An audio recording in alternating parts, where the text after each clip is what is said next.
Hola a todo el estudiantado de Argentina y Americana 2.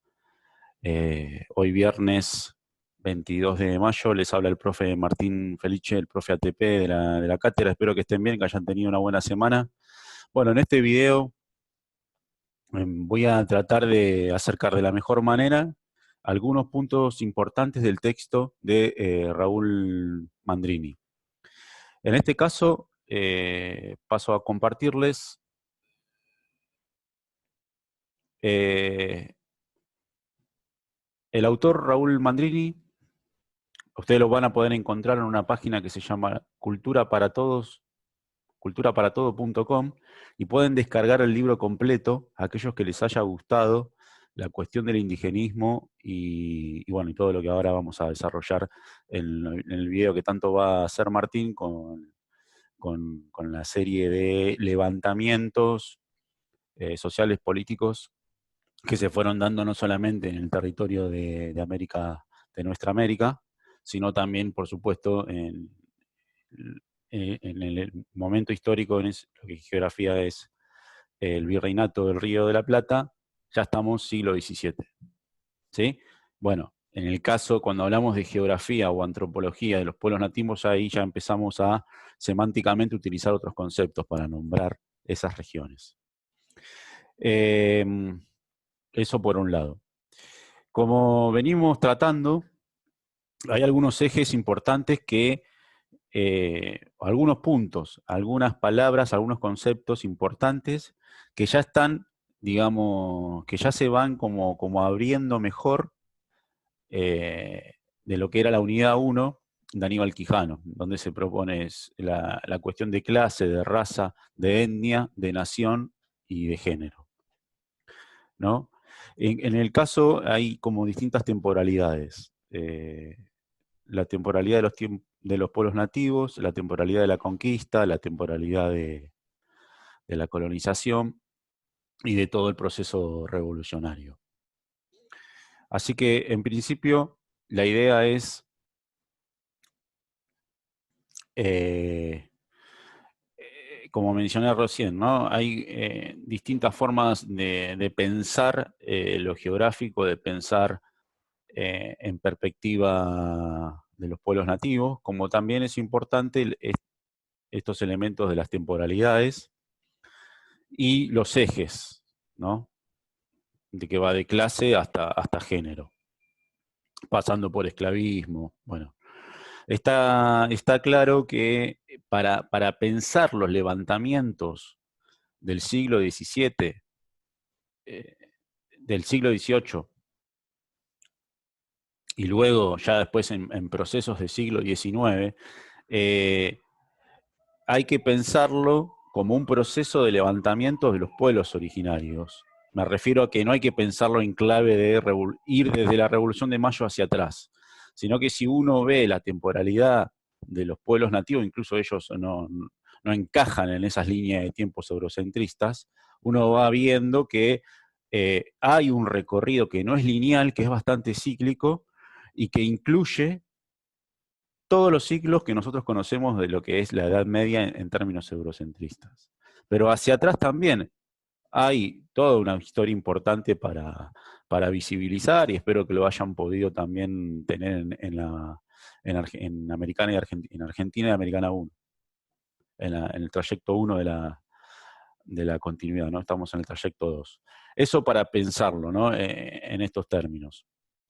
En el caso de Martín, él va a explicar desde el texto de Jaramillo, bueno, ahí van a encontrar hay un mapa muy bueno que se expresa todos los levantamientos que hay, incluso desde los pueblos nativos de lo que hoy, de lo que, bueno, en ese momento eran las 13 colonias de lo que hoy es Estados Unidos, pasando por Tupac Katari, Tupac Amaru, Chayanti, y todos los levantamientos que hubo en lo que hoy es el territorio argentino, la nación argentina. Está claro que la cuestión de nación también acá para pensar por la pluralidad, la heterogeneidad, ¿no? Hablando de las coordenadas y las vertientes que planteamos con el texto de Alcide Argumedo, ¿sí? En, en la unidad 1. Por eso digo, ida y vuelta de estar siempre, digamos, teniendo presente esos elementos porque ahora ya vamos a entrar como en una historia más achicada, en tiempo, cuando ya lleguemos a Revolución de Mayo se va a analizar en sí ese hecho histórico, pero nunca olvidemos digamos, las categorías de larga duración, lo que se considera larga duración, la cuestión cíclica y por supuesto, los ejes económicos. Bueno, Raúl Mandrini, entonces, él tiene, en este sitio van a encontrar 2 libros, América Aborigen, de los primeros pobladores a la invasión europea. ¿Sí? Yo después se los compartimos por email, si quieren, para descargarse los libros. Y también, bueno, la Argentina Aborigen que Martín propuso, para... A mí es un tema que me gusta mucho, también el indigenismo, bueno, algunos elementos que quiero aportar y acompañarlos con ustedes, es un tema que a mí particularmente me gusta mucho analizar y bueno, he tenido la oportunidad de leer, por ejemplo, referentes como Rodolfo Kusch. La Argentina Aborigen, sí, lo van a encontrar completo el libro. Bueno, voy al drive de la cátedra, Argentina Aborigen, ¿sí? Tenemos el capítulo nuevo. Aquí yo me voy a posicionar en el mapa para que tengamos presente mientras... Bueno, ¿cuáles son los puntos importantes? Pensar esto de la larga duración en las luchas sociales y levantamientos, cómo era el territorio en ese momento, ¿sí? Hace 250 años, plantea el autor, el territorio controlado por los pueblos originarios, así se menciona en el mapa, ¿sí? Toda esta zona es el NEA, ¿no? Desde el NEA hacia el este de Bolivia, ¿sí? O sea, el noreste, y luego el NOA, que es el noroeste, ¿no? Y hacia abajo, viene en el sur, en la zona más meridional, digamos, no solo meridional del territorio argentino, sino meridional de nuestra América, todo el territorio de la Patagonia, que está también, bueno, subdividido en el este, o la Patagonia andina, como se la conoce, ¿no?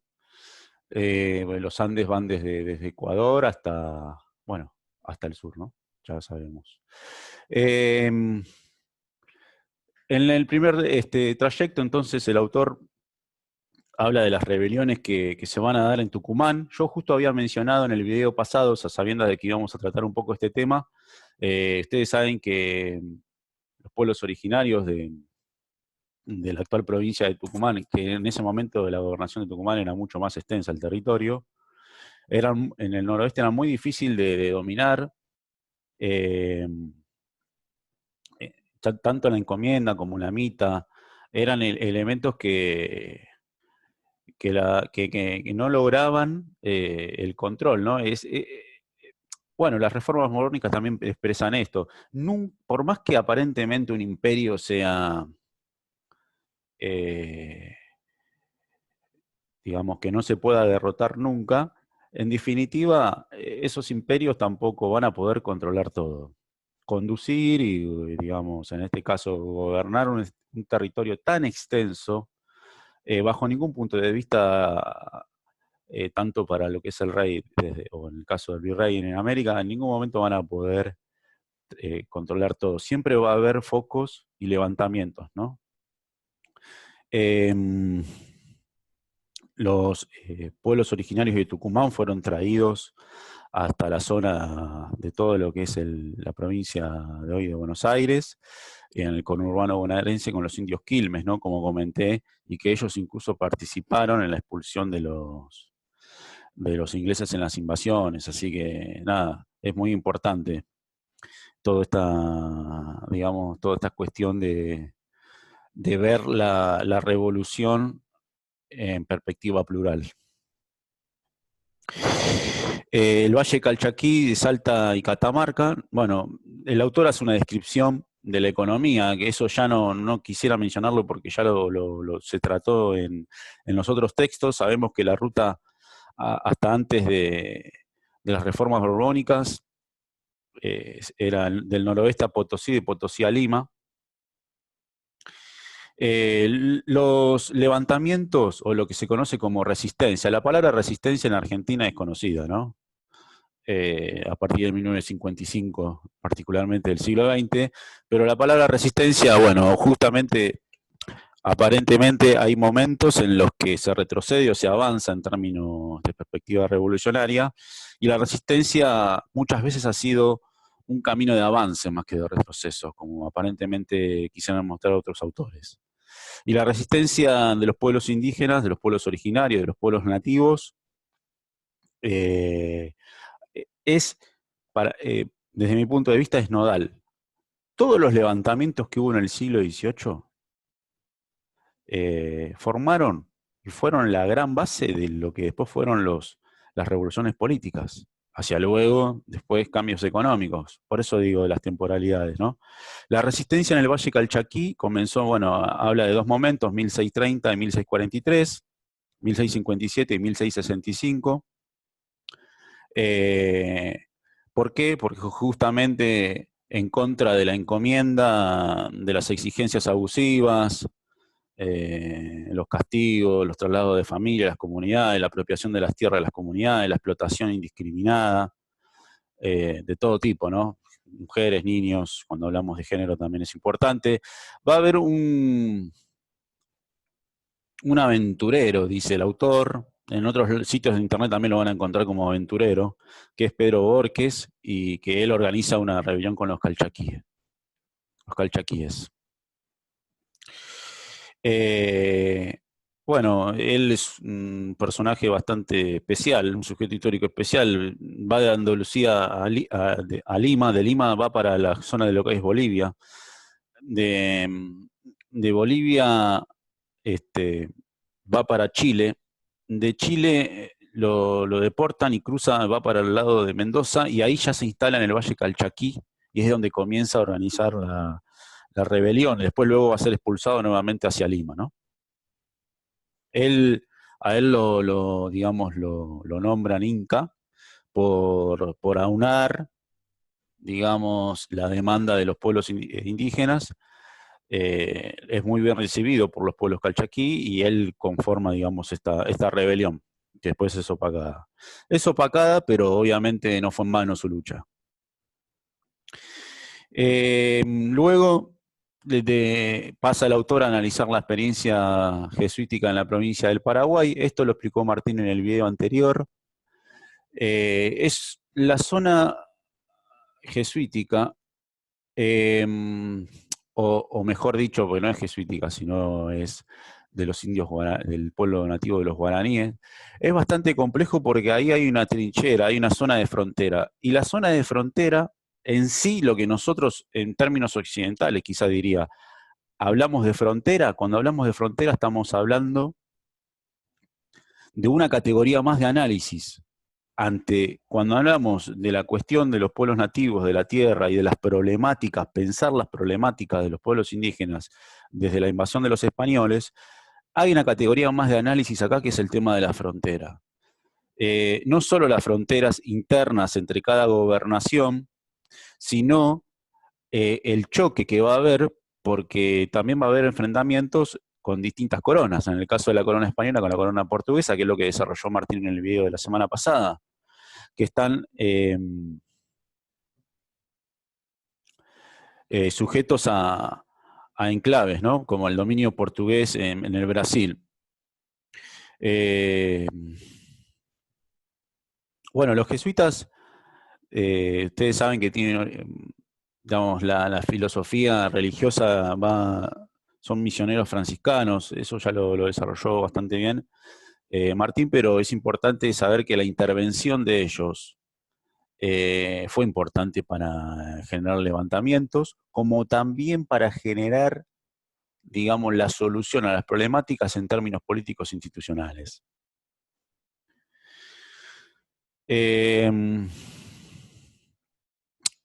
¿Cuál es el punto importante, o digamos, lo singular en términos de concepto? Que son los bandeirantes. ¿Quiénes son los bandeirantes? Bueno, los bandeirantes van a ser estas personas que van a hacer, digamos, el trabajo sucio de comercializar esclavos. ¿Sí? comercializar esclavos, y dentro de de esa comercialización de esclavos van a estar los pueblos indígenas, ¿no? Y los bandeirantes, ¿por qué llevaban, digamos, el significado de portugués a castellano es banderas? Bueno, llevaban las banderas del imperio, ¿no? De la explotación, del racismo.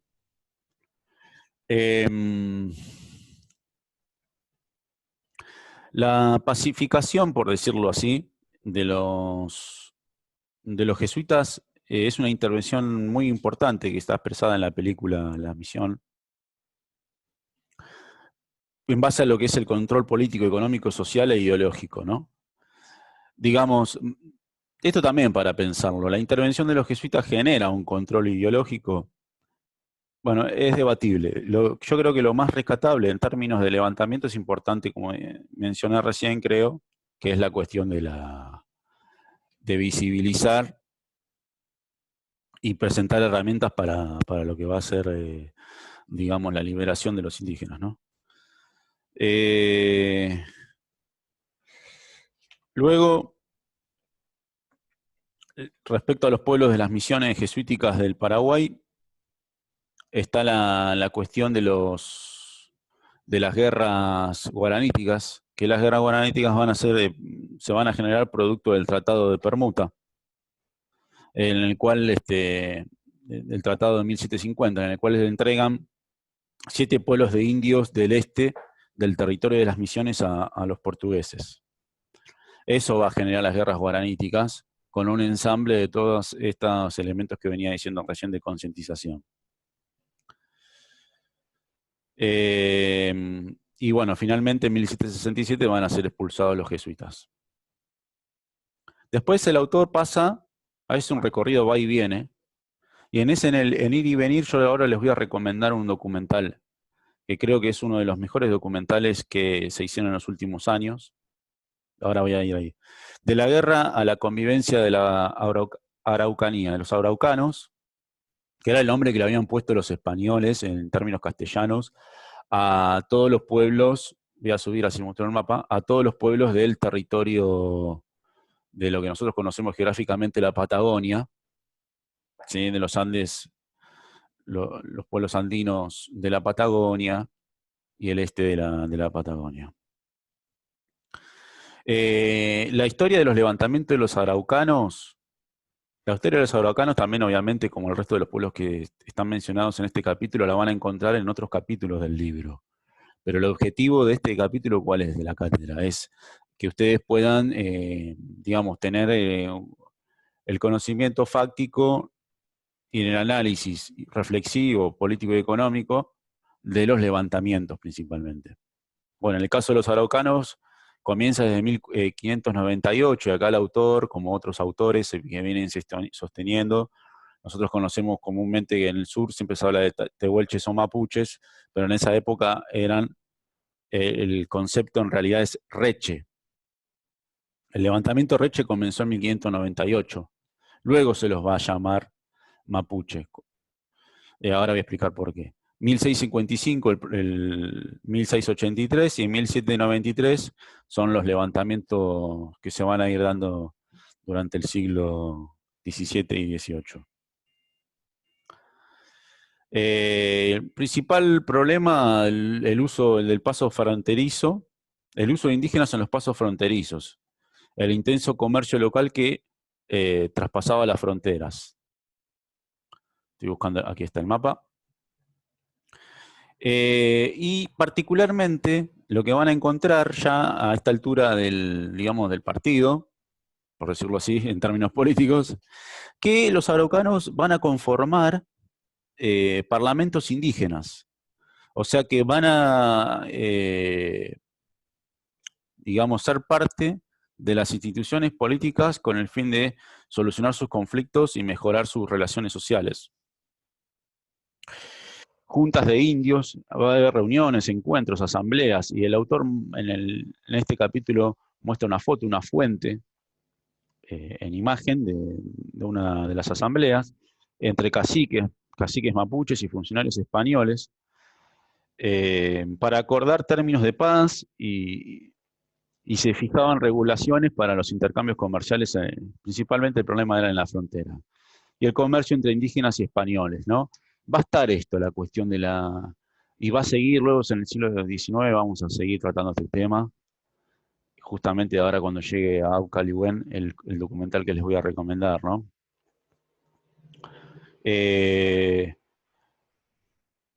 La colonización interna y modos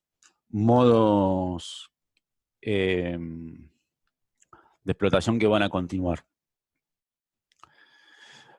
Vilumilla, perdón, es la rebelión más importante que fue en 1723 y que justamente por buena, digamos, menciona este hecho histórico que terminó con una paz que fue propuesta incluso por los propios caciques. Así que como síntesis del siglo XVIII de esta región, bueno, el rigor bélico se dio, dando lugar a un sistema de relaciones muy variadas entre las comunidades situadas de lo que es el río Biobío.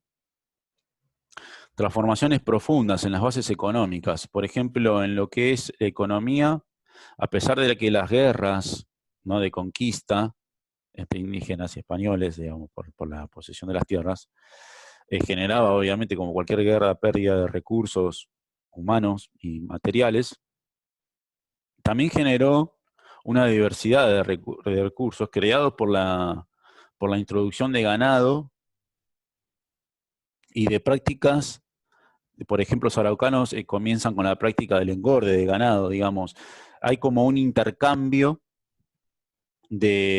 hay un intercambio y una apropiación por parte de los indígenas de modos de producción que van a ser beneficiados para ellos. Cuando se habla de conquista, ¿de qué se habla? Bueno, el eurocentrismo dice que España vino a digamos, a hacer el bien en nuestro continente, que ellos trajeron toda la modernización que supuestamente tenían, cuando en realidad otros pueblos de Europa estaban más modernizados en términos para la etapa siglo XVI. Pero poco se hace mención al revés. ¿Por qué no miramos la historia desde el otro punto de vista, desde al revés, desde un nosotros, como decía Rodolfo Kusch? Y bueno, justamente gran parte del crecimiento de los imperios, no solamente porque se han, digamos, cooptado todos los recursos materiales de oro y plata, sino también porque han adoptado muchas costumbres propias del cuidado de la tierra, porque tengan en cuenta que los españoles, en principio, como fue también después el capitalismo, como modo de producción, en principio era muy destructivo. Luego se empiezan como a generar prácticas de cuidado. Me refiero a la producción, ¿no? Y aquí, en respecto a lo social, está el cambio de reche al etnónimo mapuche, que reemplaza el de reche y expresa el nuevo orden social emergente de cambios generados a partir de la guerra y del conflicto con los conquistadores. ¿Sí? Y con esto quiero ir y venir antes de llegar a la zona de lo que es la Pampa Patagónica. Quiero mencionarles el documental de guionado y proyectado principalmente por Osvaldo Bayer, pero también participa Norberto Galazo y participa Felipe Pigna, entre otros y otras. Se llama Abu Caliwem, que significa rebelde amanecer, que ahora está habilitado con esto de la pandemia. Vieron que se han habilitado varios documentales, y hace un recorrido, va y viene de una manera contundente desde el inicio de la guerra por las tierras en el sur de la Patagonia incluso hasta el presente. La verdad que se los recomiendo cuando puedan, si les gusta la cuestión de las luchas indigenistas, los famosos malones que después va a mencionar el autor Raúl Mandrini cuando llega a la Pampa Patagónica. Osvaldo Bayer escribió La Patagonia Rebelde. Fue porque falleció en diciembre del 2018, fue quizá el referente intelectual y por lo menos en términos de historia, digamos, que mejor supo expresar, se ha hecho la película incluso, Patagonia Rebelde, la problemática en el sur de la Patagonia, atravesada, como decía recién, no solamente por la historia, sino por análisis antropológico, exiliado en la última dictadura militar, nada. La verdad que Osvaldo Bayer sigue siendo y va a seguir siendo el gran referente en términos historiográficos también sobre la lucha en la Patagonia en el sur, ¿no? En el sur y cómo eso también tiene implicancias en el resto de las naciones, de los pueblos nativos, como también lo que es el territorio argentino.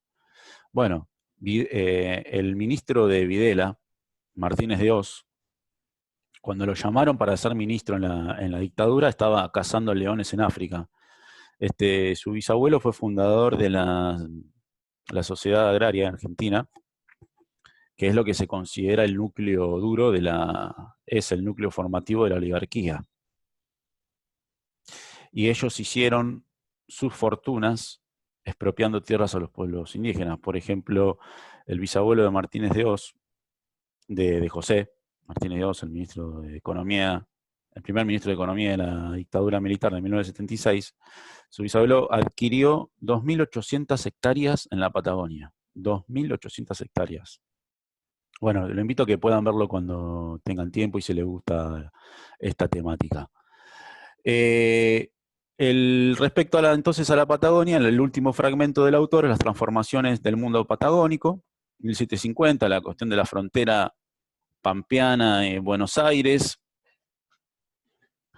Va a haber ataques indígenas, acá aparece la cuestión de Malón. Bueno, en el rock hay un grupo que ha sabido expresar todo esto, y lleva su nombre, una banda de rock. Bueno, en homenaje a qué eran los malones, y bueno, eran todos estos levantamientos y formas de resistencia, de lucha, ya sea desde cultural hasta en sí defendiéndose con las armas, de los pueblos indígenas frente a las invasiones tanto de todos los conquistadores que tuvieron, desde los españoles hasta luego, del siglo XIX. Lo importante acá también, como nueva implementación, que el autor menciona el uso del caballo, la cultura ecuestre y ciertos hábitos cristianos. Por eso va a haber como va a haber una sincronización ahí de un cruce de prácticas culturales. El impacto mapuche sobre las pampas fue notable, dice el autor. El uso y la adopción de la lengua mapudungún, proceso de araucanización, favorecido por los intensos contactos, la movilidad, los frecuentes intercambios y las múltiples matrimonios interétnicos. Por eso, que la araucanización, y bueno, justamente va a haber una fusión de elementos de los araucanos que ya venían muy avanzados en términos políticos e institucionales, entonces eso también va a modificar al pueblo de la zona de la Pampa patagónica.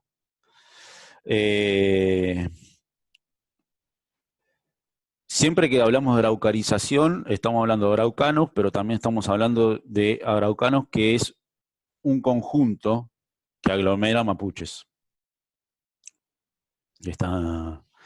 Bueno, creo que con esto ya estaría bien. Traté de prepararla de la mejor manera, porque este es un tema que a mí particularmente me gusta mucho, quizás me extendí. Y bueno, hoy en el encuentro cotejaremos todas las dudas que ustedes tengan. Y bueno, no hubo revolución de mayo, no hubo revoluciones políticas sin rebeliones indígenas. Bueno, que tengan una buena jornada. Gracias.